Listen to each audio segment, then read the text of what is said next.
I know that, like, I am allowed to swear, right? Yeah. Okay, cool. I don't want to sound like that whole wanky, like, music is my therapy kind of thing, but, like, it absolutely is. Wait, and I know that, wanky like, was the curse word? wanky, yeah, like a wanker.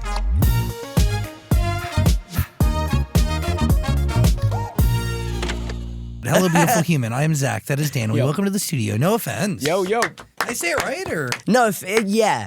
Americans say no offense. It's like no offense, but I'm happy with whatever. Yeah, no offense. Yeah. So I'd say it like somebody with a British accent. Yeah. No Okay. offense. Well, it's supposed to sound like no offense in like a Kiwi accent, like no offense. But nobody gets that. Why Kiwi accent? I just thought it sounded funny when I was like 17 and it's kind of just stuck. Got it. How'd you find the name Noah? So I had a Snapchat that people would just add me on, and somebody one day was like, "You look like a Noah," and that was it. Really? Yeah. No, there's no like significant story, no backstory. I just thought it worked. I couldn't be asked to come up with another one, so I was like, "Yeah, that's my name now." That's really wild. And it's become an identity, and it's you. It's 100% fucking you. Yeah. But it was just somebody saying that on Snapchat. Yeah. Does that person even know that they gave you your name? Yes, I think so. I think I responded. I was like, "Oh yeah, sick." And then my name was Noah. So I assume they knew it was them. When did you start feeling like a Noah? Oh, when I was like, dude, like I'm the most transgender 5-year-old you could have ever met. Like I was like 5 years old, 10 kids on the playground. I was a boy. I thought that boys sat on the toilet the wrong way round. Like they didn't stand up and pee. I thought they like squatted over the toilet. So like one of my earliest memories is me sitting on the wrong way of the toilet and my dad walking in on me being like, "What the hell are you doing?" And I was like, "I'm just being like a boy." But yeah, I feel like it's always just like been part of me, so it's hard to like know specifically when. Of course. I mean, I have friends who are trans, right? And everybody's story is obviously different, but there are through lines that are very similar. Yeah. When did it start presenting itself outside of things like that? Because it could be things like, I mean, my friend used to cover up every mirror. Like they would never be able to look themselves in the mirror. Yeah. Like it was very hard. It was kind of similar like that for me. I feel like I didn't really know what being trans was until I was 14. And when I found out what it was, I got really annoyed at other trans people. I was like, "No, you're not trans, I'm trans." But I'm not even trans. So that means you're not and I'm not. Because I was super like, there's this thing called like a binder where you like flatten your chest. Yeah. And I was like, look, I've looked like a boy my whole life. I asked for boy clothes when I was 5, boy haircuts when I was 5. I found out what a binder was and I ordered myself one just to see if I liked it or not. And I was convincing myself that I didn't want it. And I bought it and I was like, if I put this on and I feel weird, then I know I'm not trans. And then I put it on and I was like, oh, shit. Shit. Were you in denial? God, yeah.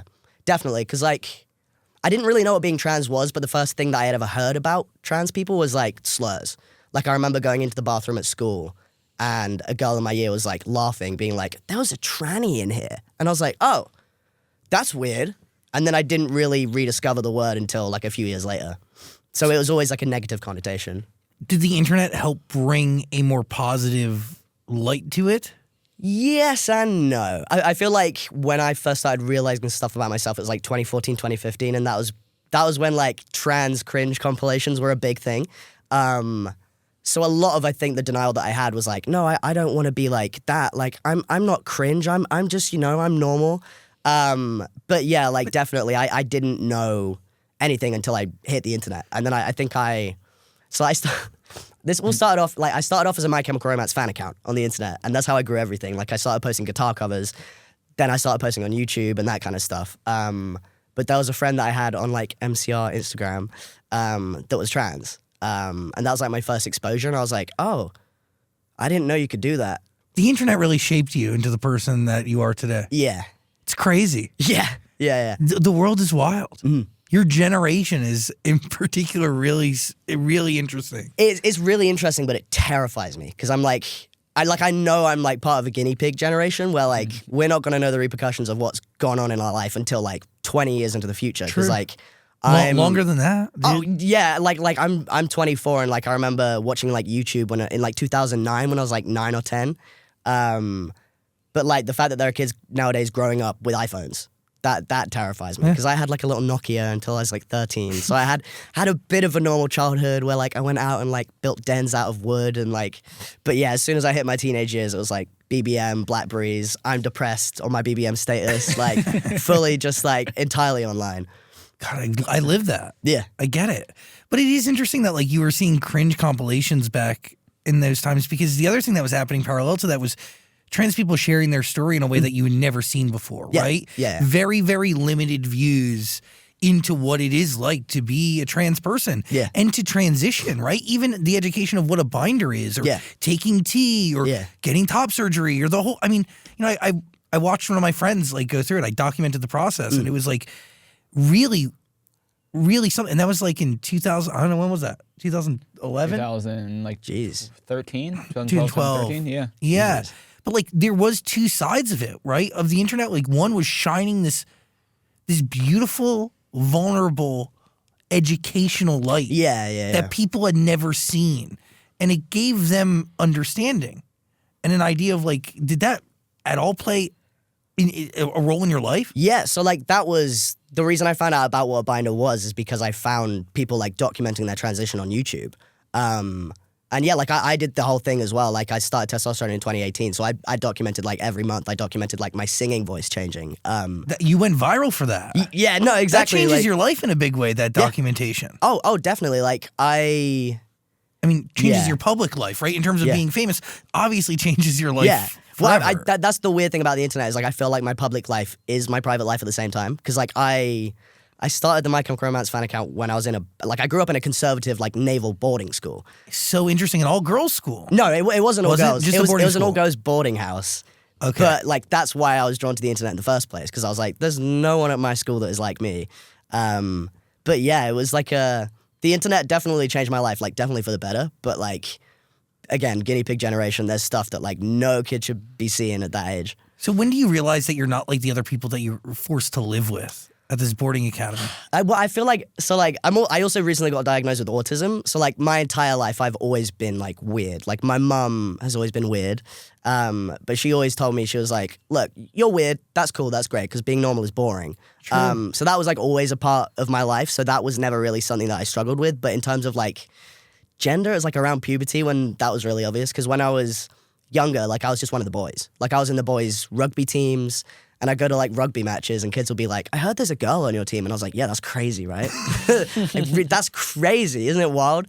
But yeah, it was definitely around puberty when it was something that I started to struggle with rather than something that was just part of my life. Because like, I like from the ages of like 5 until I was a teenager, I was like short hair, boys' clothes. And that was just normal to me because my parents didn't really give a shit. They were just like, just wear whatever you want. But yeah, definitely growing up in a boarding school, in a girls' boarding house, going through puberty was definitely... That's crazy. Yeah. I can't even imagine. And it was because it was such like a conservative place as well. Like it was so strict, like the dress codes were strict. You had to go to like school dinners, you had to wear dresses. If you were a girl, you had to have all your hair tied back. Like there were specific rules that were like almost like military grade regime kind of rules. And they were very gendered as well. So I feel like growing up in that environment definitely made me realize a few things about myself. Yeah, like what? Just that, like, I am so different. Like, I am... There is not a way that I can even try and understand other people's experiences. Just because, like, everything that I went through was so different to everybody else. Like, even, like, you get to age 13 and, like, you start going through puberty and girls are like, oh, I can't wait to have boobs and, like, have a boyfriend. And I was like, I don't want to do that. I don't want to do that at all. Like, I remember being sat down, my mum was like, well, so like you're 11, 12 now, you're going to start growing boobs. And I was like, don't be silly. Like, there was just something in my head for like, as long as I can remember where like that was never something that was going to happen. But yeah, I'd always noticed there was a fundamental difference between me and other people. And I think like only like this year or last year, I realized that like autism, transgender stuff, like that was all kind of melded up in one thing, and it's nice understanding it now, but like it was just really confusing when I was going through it as a kid. But I do think like things are different about you, but so many things are the same. Yeah, like, exactly. Like we all are just like different shades of one another, and we have more in common than we have differences. And, and that's like, you know, as different as we all really can seem on the surface, deep down, very much the same. Yeah. Yeah, It is pretty wild. When do you start writing original music and realize that this is a form of like, what is it to you? And particularly back then, like, are you writing while at school?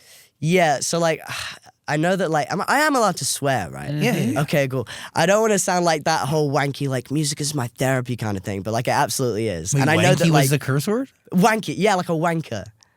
Oh no, you're so I don't even really American. know what the fuck that means, dude. So. I could say anything I want and you wouldn't know it's a swear word. Yeah, but like I started teaching myself guitar when I was like 14. You're a prodigy. You know, you're like you play a lot of fucking instruments. Yeah. Maybe prodigy is the wrong word, but there's I was like, thank you, zachsang. like an aficionado or some shit. You play the ukulele, you play the drums, you play the bass, you play guitar, and you sing. Yeah. Virtuoso. Oh, thanks. Crazy. Yeah, I'm so bad at accepting compliments, but I do appreciate that. That's a lot. Yeah, no, I've always kind of been like writing stuff. I have like that's the funny part of the autism diagnosis was she was like, do you notice like patterns? Like a lot of people with autism are like, they get obsessed with numbers or letters, but for me it's like always been rhythm or like melody and that kind of thing. So like, I'll be like walking and it will make a rhythm. It's like there's a metronome in my head and like that's how I write a bunch of music. But like, yeah, like I started teaching myself guitar when I was like 14 and like since then I've kind of been writing stuff, but it was mostly just like, because I was in the boarding school, I'd be home like once a week, sometimes once every 2 weeks. So when I did get home, I would just play guitar all day and I would just write music all day. But I never expected it to be like a thing that I would like share with people because my thing was always just like posting covers because like I just enjoyed setting up a camera, singing in front of it, putting it out in the world and being like, oh, this is good. But yeah, like the first song I released was called Asthma Attack in 2018 and I wrote that. So I wrote that when I released it in 2018 when I was 19, but I wrote it when I was 15 or 16. And I released it in 2018 because I was about to start testosterone. And the song is entirely about like hating myself and wanting to die because I was trans. So I was like, this needs to be recorded before my voice drops because the voice that I wrote it in is the voice that I feel like it should be heard in. But yeah, I'd say like Asthma Attack was like the first full song that I finished that I felt like complete because I think that's the thing with like songwriting for me where it's like, I know I'm happy with a song when I feel like it's complete and I have nothing left to say. And with Asthma Attack, that was entirely that. So yeah, it's kind of like a therapy thing, I guess. Like I keep bringing up autism, which it's such a newly diagnosed autistic thing. But there's this thing called like alexithymia, which is like the inability to understand or communicate your own emotions. And I recently realized that was a thing that I was experiencing.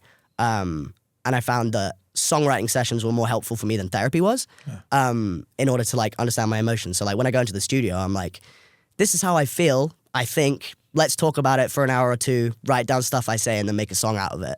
So like that's kind of like my approach to songwriting. What was the approach for Asthma Attack? Like, do you write that alone in the throes of it? Yeah, I would have just been like, I probably would have like written it at like 3 a.m. mid-crying when I was like 15, because that was like, 15 was, so I started this boarding school when I was 13. First year of school was great because like nobody had gone through puberty.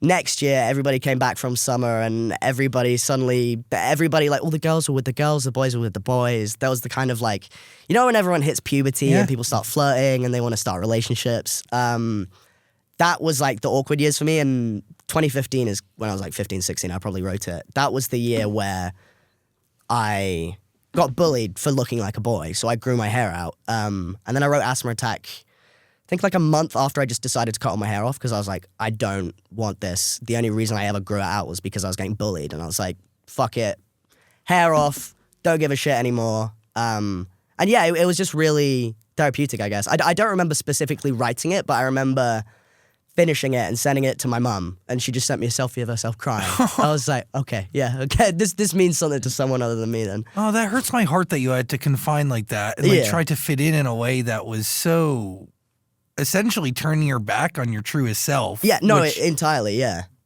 I can't even imagine that. Like, that is so hard to comprehend that you were bullied into doing that. But also, that's the origin story of a rock star, no? I guess. Sorry. Anytime you complimentally slight me slightly, I will be uncomfortable. I do appreciate that, though. That's pretty cool. I mean, like, there's like a silver lining there, as terrible as it is. Oh, no, absolutely. And as cruel as people can be. Yeah. It's astonishing how fucking terrible human beings can be. It's kids especially, and like those kind of kids that I went to school with as well. Like, I got to this school because I had like a sports scholarship. So we didn't pay like half the fees, but like the kids that were at that school, like some of them were like related to like conservative politicians. Some of them were like, exactly. So like, especially in that environment, it was like living in a bubble. There were like 400 people in the entire school from the age of 11 to 18. So it was a very specific type of person. So like, yeah, but you're so right about like it felt like I was turning my back on myself, and I didn't realize that was what I was doing until after I realized that's... But you do that as a form of survival. Oh, no, absolutely, God's truth. Yeah, because like I didn't come out as trans until I finished school, and by that point I had like... So I had like 100,000 followers on Instagram before I finished school. I had blocked everybody from my school, like every single person. I was essentially living like a double life. I describe it like a Hannah Montana kind of thing, where like I was a girl in school. Everybody knew me as a girl. I went to these school dinners. I had to wear the dresses. I was in the girl sports teams. And online, I was like Noah. And like there was like no interlocking of that. There was like no overlap. But like absolutely, like I didn't feel like I could fully be myself until I finished school. Because I knew that if I came out in that school, it wouldn't have gone well. Do you remember having the conversation with your parents that like you needed to transition? So that's the funny story. So I was so anxious, and because I was living in school, the way that I came out to my mom was I sent her a Wikipedia link to the definition of non-binary. Because at the time I was like, I knew I was a guy, I knew I was trans, I knew since I was 5 that's how I described myself. But because of the kind of like I could call it like self-oppression, like I was like locking myself out of identifying as that. Totally. So for whatever reason, like I thought that non-binary was like an easier thing to describe myself as, which is not at all how like most non-binary experience their gender, but it was just like for me it was easier for me to be like, I'm non-binary, I'm not a man. That means I don't have to get surgery, I don't need to inconvenience anyone with changing pronouns. But yeah, I sent my mum a Wikipedia link to non-binary, and she says, "Is this you?" I said, "Yes." She says, "I love you, but are you sure you're not just a boy?" No, I was like, oh my God, she read me. So that's how how great do you feel in that moment? Oh, so because you had to share like dorms with people in school. So I would just lock myself in the bathroom for like 3 hours every day because I was like, I need alone time, I need to chill out. I remember I was just like shaking on the toilet. I was just like sat on the toilet. But it felt good. I mean, I knew she would always be accepting, but there's a difference between expecting people to react better, like react well, and actually having them react well, and that was something that I was really worried about. But yeah, it felt great. Like I knew she was always going to be cool with it, but the fact that she was like, "Are you sure you're not just a boy?" It felt great because I was like, "Oh, I don't need to convince anyone," but it also was terrifying because I still hadn't really accepted that myself. Totally. And I knew that as soon as I'd said it, it was out there. And then she asked if she could tell my brother. I was like, "Yeah, go ahead," and he was like, "Yeah, you were always like my brother anyway." Like, we would just play fight. He'd do WWE moves on me, fucking tombstone, all that shit. And then he told my dad, and he was like, yeah, that makes sense. I could show you pictures of when I was a kid, but, like, I don't think anybody was surprised. I think, like, that is beautiful. And does any part of you have any sort of... are you grateful at all for... as terrible as the experience at school was. Yeah. And like as terrible as it was to be being forced to like out of survival, confined and be someone you're so fucking not. Yeah. Is there any part of you that's grateful for it? Or do you take anything away from that experiences that you still apply today? Well, I feel like, I don't know if it's like just something about the way that my brain works, but like I'm very much, I will try and make light of any situation no matter how dark it is. So for me, it's like, it's like an origin story. I'm like, it was terrible at the time, but now I've learned so much about it. I've learned so much about myself. But yeah, like I'm not, I wouldn't say like I'm grateful for every shitty thing that happened, but like I've definitely learned from every shitty thing that happened. And I think going through that experience just made me way more adamant that like, in order to be happy, I just need to be myself. And once I was out of that school, I was like, there is no excuse for me now to not just try and be as happy as I can. And that's kind of what life has been like since I finished. That's how we get here. Yeah. Sick. Crazy. Yeah. Yeah, you're really something else. It's you. pretty cool. It's really cool. It's so funny. Like I had remembered when I was listening to the new album, which we're going to talk about, Growing Up on the Internet, which clearly we're talking to a product of the internet. Yeah. Right? Like in every shape, every form, every way. Like obviously a product of your parents and your family and the experiences that shape you. But in terms of knowledge and understanding, so much is from a phone or a laptop or an iPad or whatever. It's crazy. Yeah. And you really capture it beautifully on this album. But I had listened to your music before, and I didn't remember until I started listening to this album. And it's like you really are something else. You know, it's really something else. What sport did you get a scholarship for? So thank you. When I was like 11, I did like international level judo. What the fuck? Yeah, I've not had a normal life. I just like I get obsessed with things. So like I was just really into judo at that point, and I was like field hockey is a big thing in school in the UK as well. So like I did good at field hockey. The scholarship audition did well in field hockey, and then my mum was like, "Bring in all your trophies," and I was like, "No, mum, that's really embarrassing and awkward." She's like, "No, bring them in." And I remember sitting down for the interview, and I was like, "Hold on, wait." My mum said I should take these out, and it was in like a plastic bag from like a grocery store, and I couldn't unwrap it, so I just fucking pierced it. I was like, "Look at all my trophies," and then they gave me a scholarship. But it was like hockey and judo. Wait, okay, so you get obsessed with something? Do you credit that as to why you're good at it? I think so. Yeah, like I don't like doing things that I'm not good at, so I'll immediately give up at something that I'm not good at something. But like, yeah, like that's the reason like I managed to learn guitar so quickly is because like I would spend like 10 hours a day doing it just because I really wanted to learn these My Chemical Romance songs. So you apply these obsessive tendencies to music? Yeah, 100%. Like that's like I grew up obsessed with Green Day. Like before I was old enough to have memories, my mum would tell me that like I would cry in the car on the way to school or preschool if she didn't put Green Day on. And like it was the same with like every band I was obsessed with. I would obsessively Google what Fall Out Boy lyrics meant when I was 10 because I didn't know half the references and I probably shouldn't have been Googling them either. But like I went through Fall Out Boy phases, My Chemical Romance phases, and when I say phases, like fully obsessed. Like it was the only thing I ever thought about. So like music for me has like always been there, but it's always just been something that I think about all the time. Hello, beautiful human. Every year, millions of gamers experience IGSS, inadequate gaming setup syndrome. Luckily, a cure has been found. You have to go beyond. With the Vibrasonic mattress by Beyond Sleep. This thing has 6 built-in subwoofers, USB ports for charging, LED lights so you never stub your toe.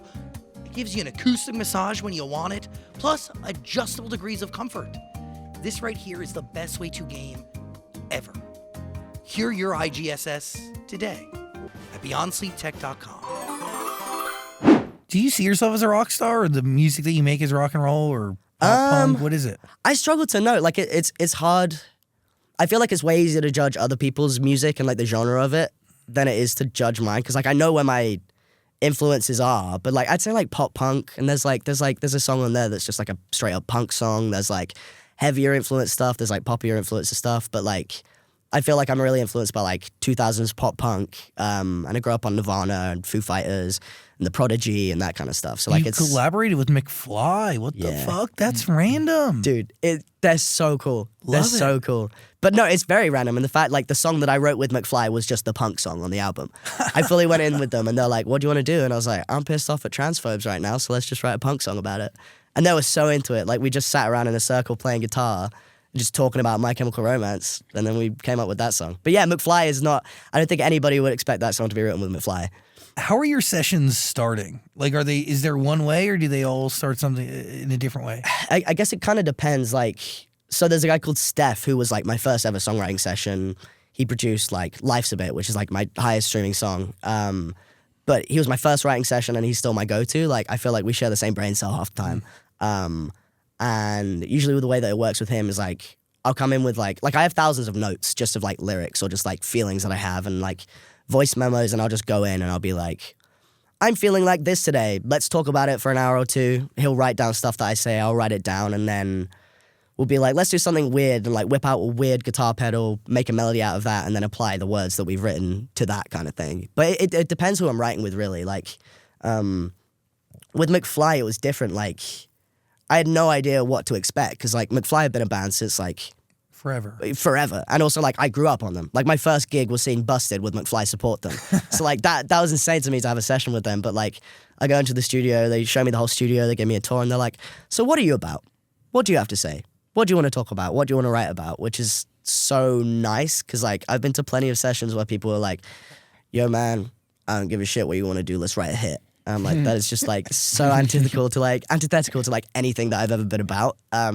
So yeah, it was just really cool that like with people like that, they can go in and genuinely give a shit about what you're talking about.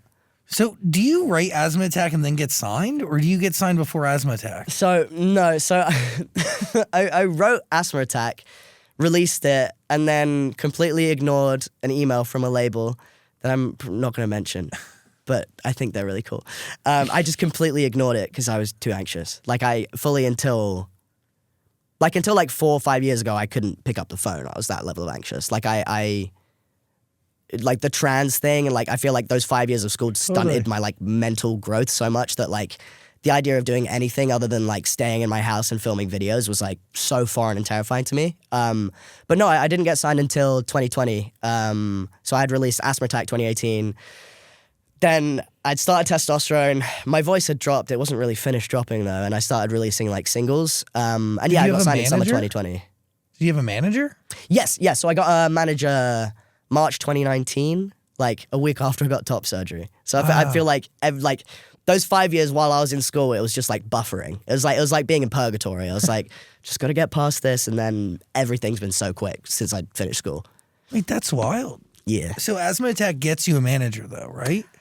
Kind of. Well, so like I'd always been like doing YouTube videos, and it just so happened that like a guy that I was friends with was managed by the same management, and I had a really shitty manager at the time.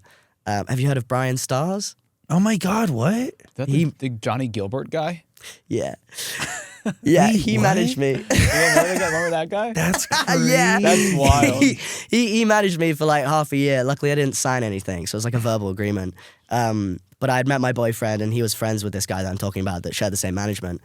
And my boyfriend, the thing about me is that like I will let people walk all over me if I think they're being nice, because like I don't realize when people aren't being nice to me. So I was like, I talked to my boyfriend. I was like, yeah, like he's taken some of my money and he's not really giving me any work. He's like, you need a new manager. And I was like, oh, but he's really nice to me. So that's how I got the new manager. As my friend was just like, my boyfriend Corey spoke to my friend and he was like, no one needs a new manager. Like, can you talk to your management? And then had a meeting with them and then they started managing me. But yeah, it was weird. And are they still around today? My manager? Yeah. Yeah, oh God, yeah. Yeah. Same people? Yeah. He's the best. Like, I feel very well looked after. I feel like I'm very easy to take advantage of, and I've managed to find somebody that didn't do that. Amazing. Sick. I mean, having the right team around you is like 99% of the battle. Yeah, exactly. It's a big part of it. What are you thinking? Well, I want to go back to the song with McFly. That was Lovely Ladies, right? Yeah. So what was the story behind that song? You briefly mentioned it. So, lovely, like the way I explain Lovely Ladies is I've written it from the perspective of like the big scary The way I describe Lovely Ladies is I've written it from the perspective of like the big scary trans monster transgendering the nation's kids. Yeah. So like it's kind of like a parody on like what conservatives think trans people are. But yeah, I think that week I was just like, so like I came out as trans online when I was 17, like 2017. So I was still a kid. And literally since then I've been called like a child groomer. Like I've been told that I'm dangerous, that I'm like trying to get kids on hormones. I'm like, I have no desire to get anyone on hormones. I'm just talking about how my life has been better from it. And yeah, I was just really pissed off. So I wrote a song about it. It was just like, I felt that like, if I write down and say out loud the stupid shit that people say to me about being trans, it sounds just as ridiculous as it is. And I think if it's coming from somebody that is trans, I think it's way more interesting and kind of powerful because it's just like, it's ridiculous the kind of shit that I get. Because I've made YouTube videos and I've made music and I used to post a cover a week, a YouTube video a week. But like a lot of my YouTube stuff now is like reacting to transphobia, and I'll make like tier lists rating my worst transphobic hate comments. But like I find it fun because like a lot of it is just like people will be like, you're gonna have a stroke. You start a testosterone, you're gonna have a stroke, have a heart attack, and die. And like half the time I spend online is just being like, so this piece of misinformation you got here is actually that if you start testosterone, your level of having a heart attack or stroke is just heightened to that it would be if you were born a guy. So like it's just that kind of shit where like I've been dealing with that since I was 17, and I just wanted to write a song about it because until last year I didn't really want to write a song about being trans because I did asthma attack and I'd had surgery, I'd been on hormones. I'm really comfortable with myself now, and I didn't want that to be like part of my identity, but like the rise in anti-trans rhetoric, I was just like, no matter how much I want to like run from it, I feel like if I have a platform, I should say something about it, and it was something that I was really angry about. So that's how that song came about. Why do you choose to look at the comments instead of ignoring them and even make content about it? So essentially glorifying it. Yeah. So like I don't read comments anymore. I kind of went through a thing last year while I was writing the album where I was like, this is too much. And I had had a video go viral that was literally just me being like, hi, my name's Noah and this is my voice 1 month on T. Hi, my name's Noah and this is my voice 2 months on T. Got like 16 million views. Every single comment was terrible. And since then, I just haven't really read them. But the reason that I react to them and like make videos about it is because like, one, it's kind of funny. Like people will be like, I can tell you're a female, you womanly lady. I've given out like 6 fake dead names. People will be like, I know who you are, Sarah. And I was like, my name has never been Sarah. I just told you it was in 2017.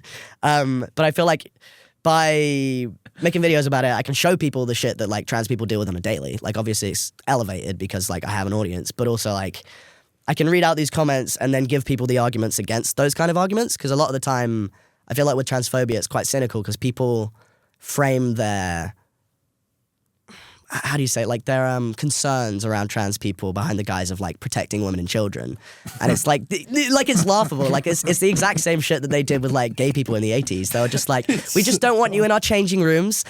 You're a pedophile, but no, you're not. But yeah, you are. Like it's the same shit. So I feel like it's so exhausting. But if I can give people those arguments in their day-to-day life, then maybe they can help defend their trans friend who just wants to use the bathroom. I respect that, right? Yeah. Because the only way we end up like breaking these stigmas and like breaking down this bullshit is by conversing on it and ensuring that people are armed with the right responses when they encounter a transphobe. Yeah. Which, by the way, chances are you will, because that's the world we fucking live in today. Doesn't mean it's the world we're going to live in forever.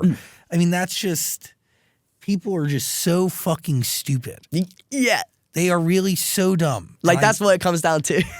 It's sad. It's because it's like, it's more than, people are afraid of anything different than them, number one. And number two, people need to feel more than something or someone. Definitely. Right? And like, they will do anything to feel even a centimeter above another person. Yeah.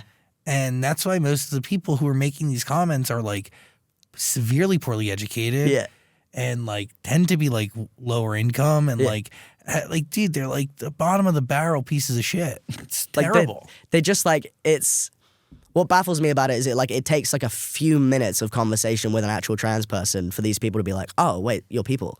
Because like I think that's the whole thing. It's like regardless of like what their upbringing is or anything like that, it's just like the fact that it's so easy to dehumanize a category of people, and it's not just trans people. It's like. And not to shit on America, but like especially in this country, like it is insane the shit that like I turn on a hotel TV, Fox News, they can say what they want. Yeah. Like you can just say shit without repercussions here, and it's wild. It's called freedom of speech. Oh yeah, it's insane.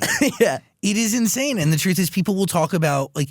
To your point, it's like it happens with a bunch of different communities, right? They talk so freely about things they don't know or people they've never met or someone they've never even had a basic interaction with, right? Like they'll cast these judgments and depict this thing or this monster out of something that like, by the way, is being fed by an echo chamber of bullshit on their algorithm. Yeah. And misbeliefs either rooted in religion or, again, the echo chamber that they get on Fox News or their algorithm. It's crazy. It is. And it's crazy. Even talking about the algorithm, like I get like transphobic adverts put before my videos.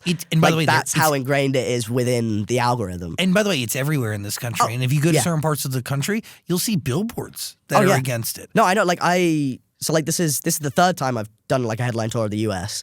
But like going through Texas every single time, like there's a new anti-trans law, or like Florida, like it's baffling just how much has changed in the past 3 years. But like, yeah, you can see it everywhere. And like, I think that, so like my boyfriend is black. And the first tour that we came over here, like we went to the Washington Monument and there was a guy walking around with like the Blue Line t-shirt that like, you will not tread on us kind of shit. Like, and the fact that like people just walk around with that and not to say that like, it's just so beyond belief for me.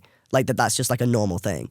It's scary. It is. It really is scary. It's a terrible thing. It's bad. And then I keep thinking to myself, like, you're talking about like traveling across the country, and like all I keep thinking to myself is like all the trans kids that we lose to these monstrous people who are so deeply selfish, so deeply entrenched in their own fucking beliefs and bubble that they have no care for their constituents or the community or the country.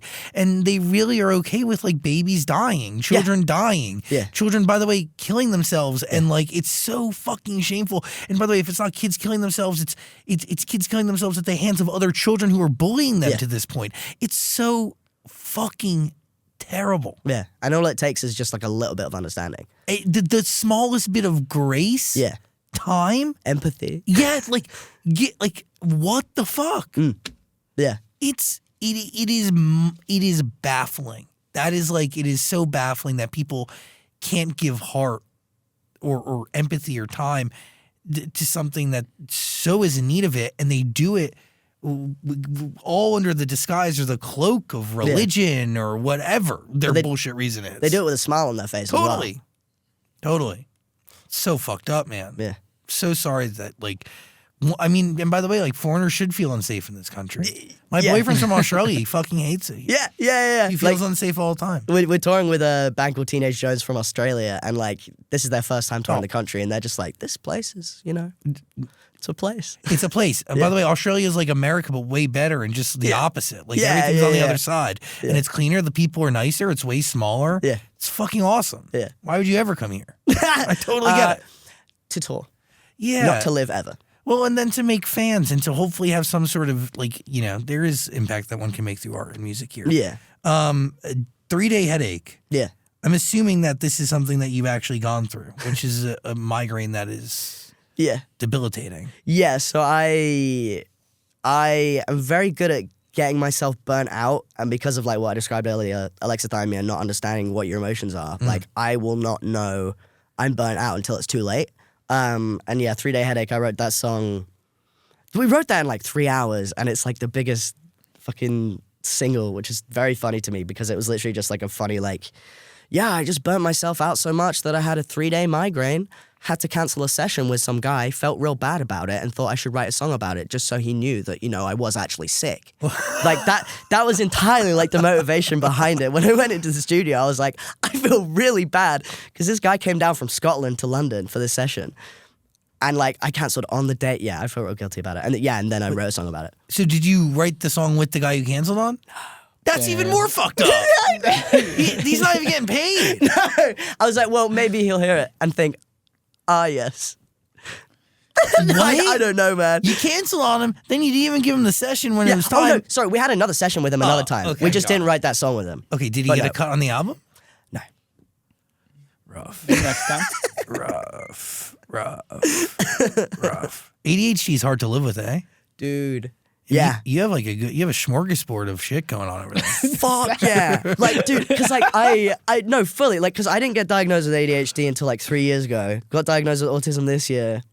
But like, I could have been diagnosed with that shit as a kid, but because like... you definitely had it as a kid. Yeah, I definitely had it as a kid. It doesn't present itself as an adult. No, literally, but like, it was the kind of thing at my school where like, my teachers knew me. Like, I always got on well with teachers because I was really scared of being in trouble, so I'd always be nice. But like, I'd be allowed to like walk around the classroom, all that shit. So like, they knew I had ADHD, but I didn't have the diagnosis. But yeah, ADHD is like, I feel like the ADHD part of me craves chaos and like new things all the time. The autism hates that.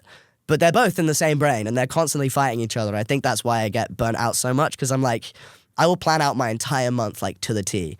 One plan will change, the rest of my week is gone because I'm so freaked out by change. But then ADHD will happen, I'll be like, just write a song. So like it's, my brain is always just like... Interesting. It's but that's always how my brain has been. But it's fucking annoying knowing why it's like that. Because I thought I was like, I'll figure something out, like, I think that was the thing about realizing about the ADHD and autism where I was like, well, when I get older, like I'll have more of a routine, I'll be able to fix stuff, I'll be able to figure stuff out, and then accepting those diagnoses, I was like, oh no, this is just how it is. And you just have to live with it. But like, I thrive off of like part of the obsession with stuff is definitely that. So like, and then with music especially, like I'm so specific and like even with like, just like melodies and just like tuning, like I can't stand a guitar that's like slightly out of tune. So like it helps with some stuff. It's like I'm never gonna be mad about it, apart from when I'm really mad about it. What made you want to get tested for autism in the first place? Because I knew that I was autistic like 2 years ago. But I had such like a guilty thing about saying I was autistic without having the diagnosis. Mm-hmm. So the diagnosis was entirely just so that I could actually come out and say it rather than saying, I think I'm autistic, but I'm not sure. Because like that was always the conversation. And it was nice to speak about it like to a professional because like I have autistic friends, but like actually speaking to a professional about it, she was like, oh, so this makes sense. So you probably feel like this. And I'm like, yeah, like nobody has said that to me before. And it's way easier to explain to people like why I have specific quirks. I'm like, this is why I can't eat that texture right now, or that taste, or this is why everyone needs to shut up, or this is why you need to turn off that tumble dryer because it's so fucking loud and I can't think about anything. So like, I feel like having the diagnosis was an easy thing for me to be like, look, instead of explaining each individual quirk I have, here's a fucking diagnosis. Here is kind of what that means. And here is, look, respect it, please, because I have a diagnosis now. So what's your deal on textures? Oh, dude, don't even start. I could talk about this for ages. So, like, I was always told that I was like a fussy eater. I would literally, like, gag and, like, throw up if I had a texture that I didn't like. Like, I can't eat with wooden cutlery. It puts me off my entire meal. It's so dry and horrible. Who the fuck's using wooden cutlery? Pardon? Who the fuck is using wooden cutlery? Well, like, if you buy something from the shops in the UK, like, you don't get plastic cutlery anymore. Yeah. It's like recycling. You get, like, wooden cutlery. And even, like, chopping boards, I can't do that shit. Yeah, those wooden forks and spoons suck. I know what you mean. But it's like the equivalent of, like, nails on a chalkboard, but it makes me want to throw up. Yeah. But then I'm also, like, it's, like, a part of, like, autism for some people is, like, just, like, having really strong sensory input. So, like, I listen to music so loud because I want to hear every single thing. Like, I want to hear, like, the distant guitars. But then, like, I hate some textures, but then I'm obsessed with some. So, like, I have a whole fucking bag of, like, toys that I just, like, fiddle with. I have, like, really weird food things that I like. Like, I used to, like, there's this thing called shreddies, the kind of, like, shredded wheat over here that I would, like, pour into a glass of apple juice and I would just eat. I would drink pints of it. I'd eat it instead of milk. Like one day we didn't have milk. So I was like, I like apple juice. I like shreddies. Let's put them together. But like, I would get obsessed with sensory stuff as well. So like, I would just have pints and pints of it. But like, it's in every aspect of my life. Like I'm always overstimulated or always understimulated. There's never like an in between. So I feel like the way I describe it is like everything, I am motivated entirely by sensory input. Like if something smells good, I will chase that. If something sounds good, I will chase that. If something smells even slightly off, I'm out. Like I can sense my boyfriend cooking onions from like upstairs across the house. Like it feels like a superpower, but it's definitely not. I think I'm just like really sensitive to everything. But yeah, it's like it adds up now looking back at my childhood where people thought I was really weird. Cause like I would just like I'm like hyper expressive for everything. So like I would overreact to everything or like, yeah, I'm just going off on a tangent. No, now, by the way, like I relate to a lot of this. Okay, good. Do you think the internet made you this way? No, like God, I was always like this. Like I have like a camcorder that I've been vlogging the whole tour on, and part of the autism diagnosis was like, obviously, like you don't just develop autism as an adult. A lot of the diagnosis is like, well, what was it like as a kid? What was it like as an adult? And I have like.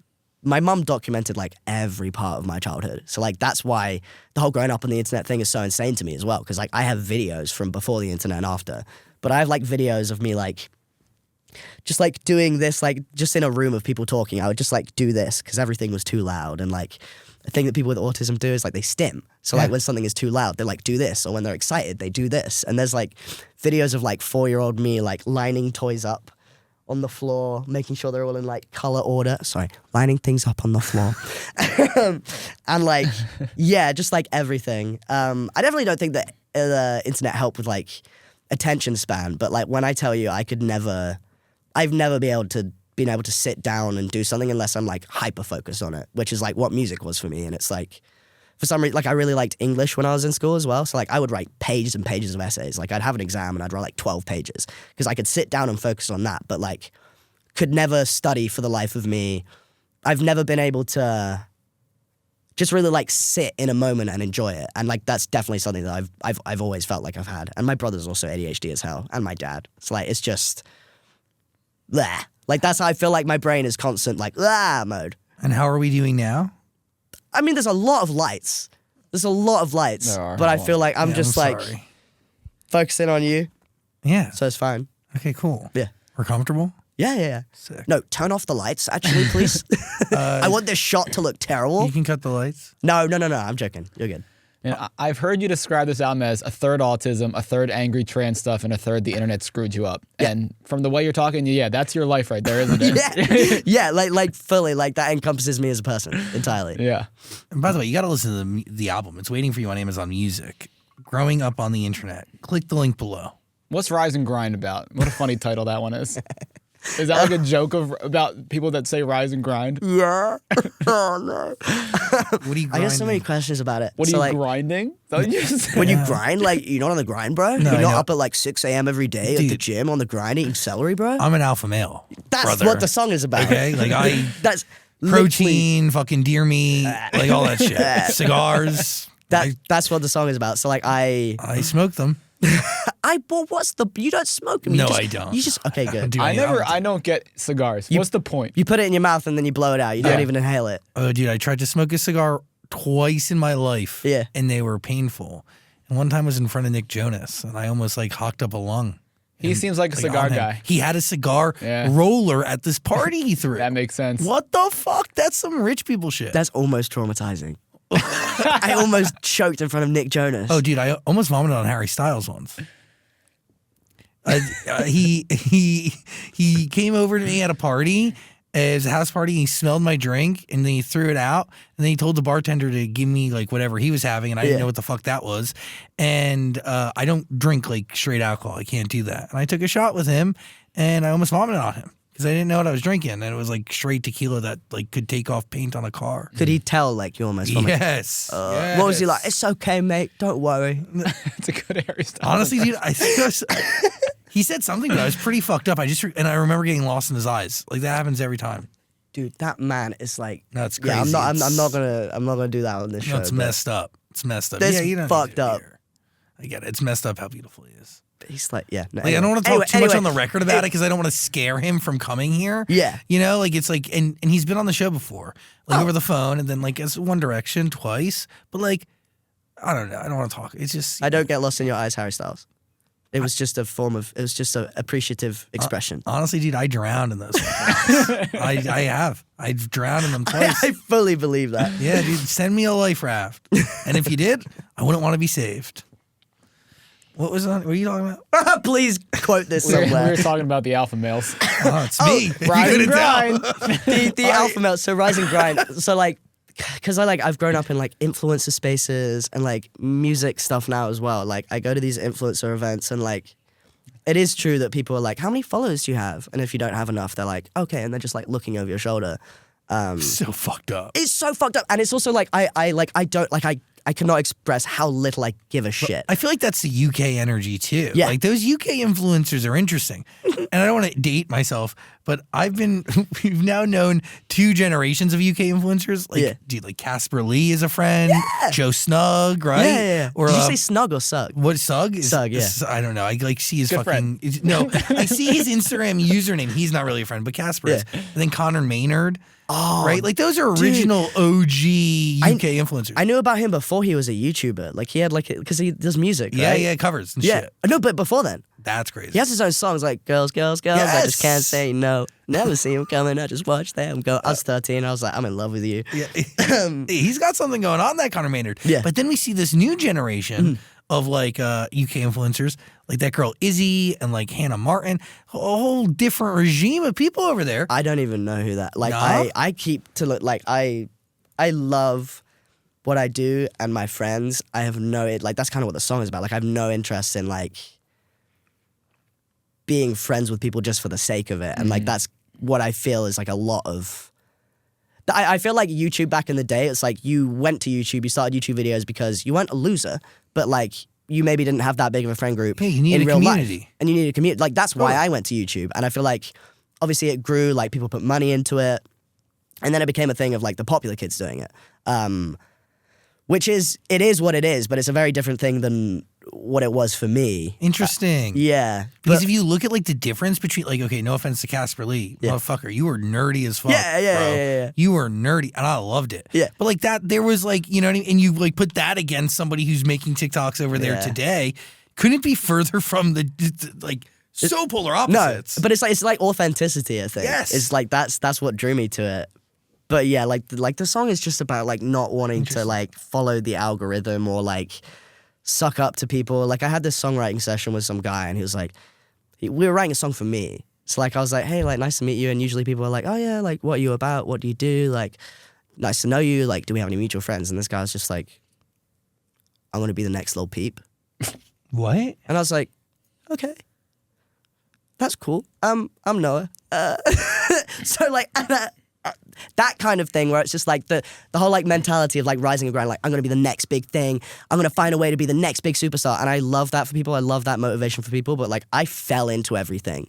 Like everything I've done is kind of by accident, and I've just followed what I enjoy doing. Yeah, based on what you need to do, not what like society and culture tells you to do. Exactly, and that's entirely what music is for me, and that's like kind of what the internet thing has been for me. So like to go to these events where like you meet other people like influencers or like musicians where like there's like a facade to them that like I did the facade thing when I pretended to be a girl, so like I have no like I have but like you kept up the ultimate facade, so their bullshit has nothing on you. I was like Hannah Montana and then fucking no offense, like I didn't, so I just hate that whole thing. And like being told like, oh, you should speak to that person at the party because they know this person. I'm like, I'm not gonna do that because I don't have the social skills to do that, and also I don't want to do that. So that's what the song is about. It's just taking the piss out of like alpha males and like rise and grind, bro. And Elon Musk. He can eat shit. Scumbag. Yeah. I feel like that's the right next transition. Yeah. It is a diss track, and it is against transphobes. Yes. Fuck just them. in general, not a specific one. You sure about that? By UK law, yes. US law, not so much. I was encouraged by my label to go fully in, and I was like, yeah, cool. And then I looked at the UK law, and I was like, ooh, maybe I'll not speak about that much. Have you had to deal, like, there's one person in particular that you were thinking about? Oh, God, yeah. God, yeah. Like, recent? Past few years, big old transphobe, popular celebrity. Oh, J.K. Rowling? Of course not. Oh, she's a piece of shit, eh? Yeah, she's a piece of shit. Yeah, but it's totally. not about her. Oh, it's about her friendship group. Interesting. I'm really interested. Wow. Yeah, That makes yeah. a lot of sense, doesn't it? But yeah, no, I wrote half the song and then my label were like, go in on it. And I was like, okay, I'll go in on it. References here and there. The week of release, I downloaded PDFs of every single book, wrote every single lyric, came up with everything. Because she sues people on Twitter that like have crazy. 900 followers. Yeah, she's rich and has no heart or morals. Yes, and really is like the worst sort of rich person. Yes, she's the because she hides it behind the facade of like protecting women and children. Like it's so obvious with her. But then she also like her Twitter, like it was like 3 or 4 years ago where she liked her first anti-trans tweet. And she was like, oh, it was an accident. Sorry, I didn't know. The year after, she was like, oh, but I have valid concerns about trans people. This year, like on Trans Day of Visibility, she spent the entire day just retweeting like trans women are predators, like retweeting like the most insane shit, like specifically on that day. But yeah, that song is about like hiding behind the guise of protecting women and children to like justify your hatred. But now she's kind of masked off, I guess. She's made it very obvious. What a terrible person. Mm-hmm. And like, how hard is it for one to like come to terms with the fact that she created something so special and life-changing for so many, but could be somebody who has no ability or understanding to, I don't know, empathize or take the time to understand or open their mind to something that isn't just negative bullshit? Yeah, well, it's right, because she's selectively looking at news and facts. Oh god, yeah, like well, that's kind of why it like fits on the album for me, because it's like it's just a very clear example of like extremism on the internet, like how easy it is to be like brought to one side. Because again, all she's being fed is the same bullshit. Yeah. Like, but that's the annoying thing about like doing what I do is like I have to constantly bring out this data and these facts and these sources every single time someone will tweet the dumbest shit. I'm like, oh, here's a fucking document that proves that wrong, but I don't have the time. Like, I don't have the time.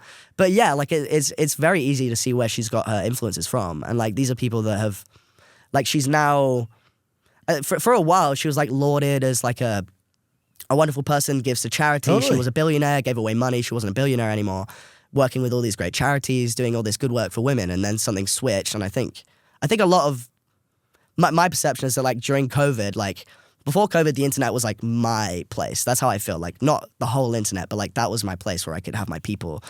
Everybody during COVID went to the internet and like misinformation fucking blew up. Radicalization blew up, like conspiracy theories blew up. And I feel like it was those few years where like so many people that would never have access to these kind of ideologies, like they all just went full in on it because they're at home doing nothing all day apart from being on the internet. Right. So like that's I'm not gonna like theorize why J.K. Rowling's a massive TERF now, but like it was around that time. The people that she followed around that time, like she used to be friends with like just like good people, charitable people, and now she's friends with like neo-Nazis, like fully documented like neo-Nazis. That is wild. Yeah, it's such a quick change.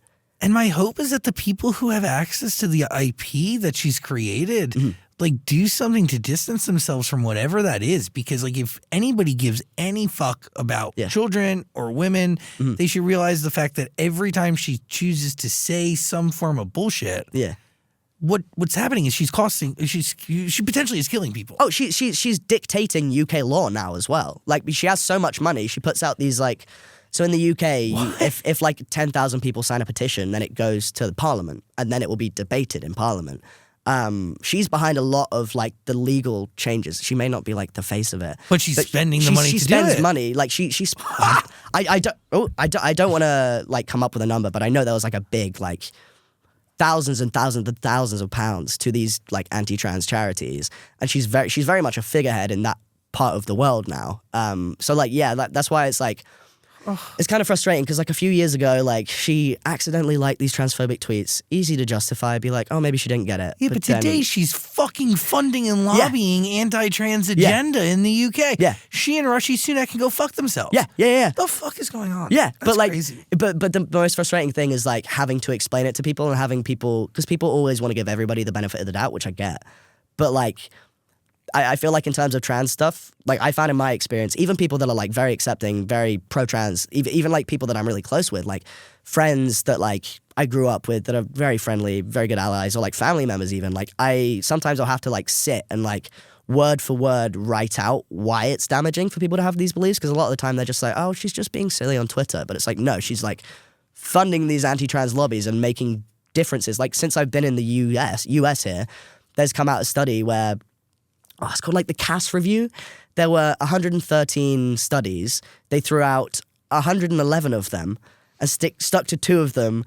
None of them were like double blind. So they weren't genuine like studies that could be, they wouldn't be trusted within like the scientific world, but they've allowed them to dictate gender clinics in the UK. So like a few days ago, the Prime Minister Rishi Sunak said that he's looking very seriously into making it so that people can't access hormones until they're age 25.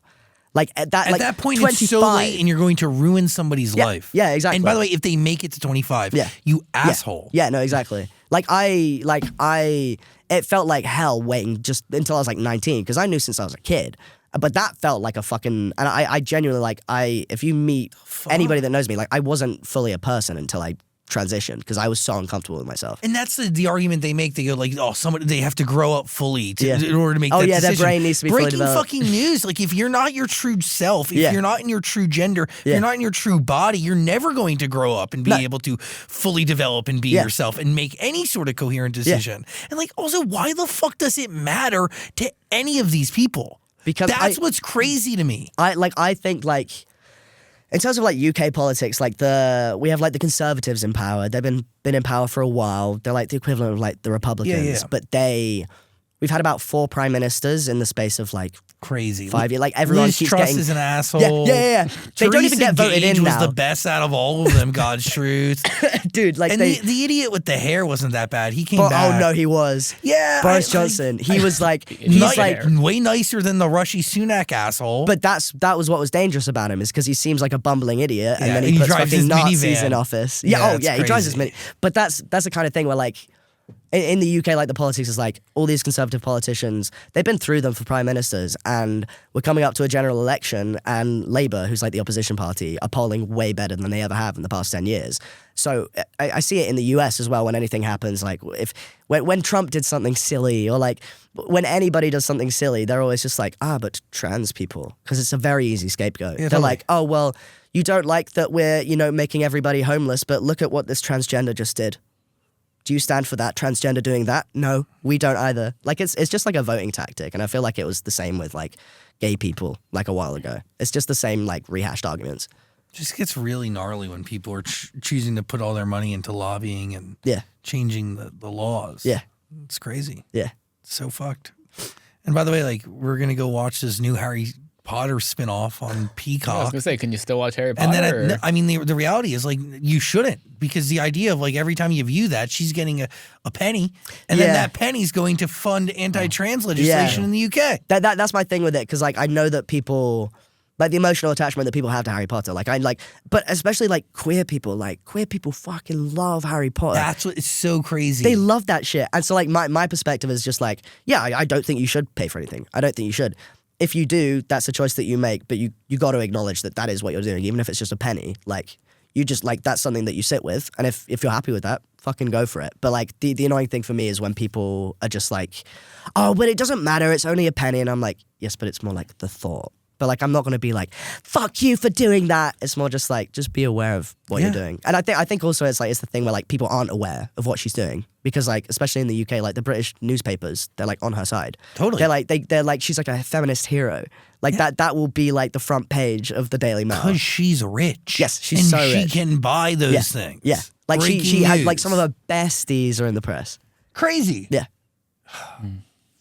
You gotta listen to Growing Up on the Internet. You're gonna enjoy it. There's a link below, plus scan the QR code on the screen.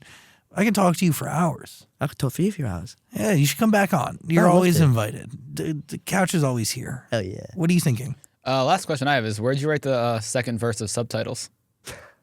You've been reading about me. Subtitles is a song entirely about how I feel like I'm mourning a life that I can never have, realizing that I was autistic. Like, there's a thing where, like I said earlier, I feel like when I'm older, I'll understand these social cues, or I'll understand how to, like, make small talk. Getting the autism diagnosis, realizing that isn't a thing. Like, the song is entirely just about, like, wishing that life came with instructions, because I don't understand shit. But yeah, the second verse is, like, my favorite thing that I've ever written, and I wrote it while I was taking a dump. I fully, like, I was sat on the toilet for, like, 5 minutes, and I came back into the studio, and I was like, Steph, I've done it. I've encapsulated what my brain thinks while taking a shit. That's a good closer. Impressive. Huh? Part of the process. Yeah, part of the shin process. All natural. Listen to Growing Up on the Internet. It's waiting for you on Amazon Music. Link below. You're a part of our Breakthrough Artist program, too. Congratulations. Oh, yeah. Fuck yeah. That's so cool. Part of the Amazon Music UK Breakthrough Artist. Oh, yeah. Class. Of 2024? Yes. Yeah, that's the year. That is the year. Yeah. Right? Pretty cool. Yeah. I don't know. It's a big deal. Yeah. I'm just, like, always overwhelmed. So I'm like, yes, this is a cool thing. I'll process that in, like, 6 months. Is that how you handle most things? Yeah. Delayed processing? Yeah. Healthy. Really not. No offense, everybody. Thanks for hanging out. Thank you for having me.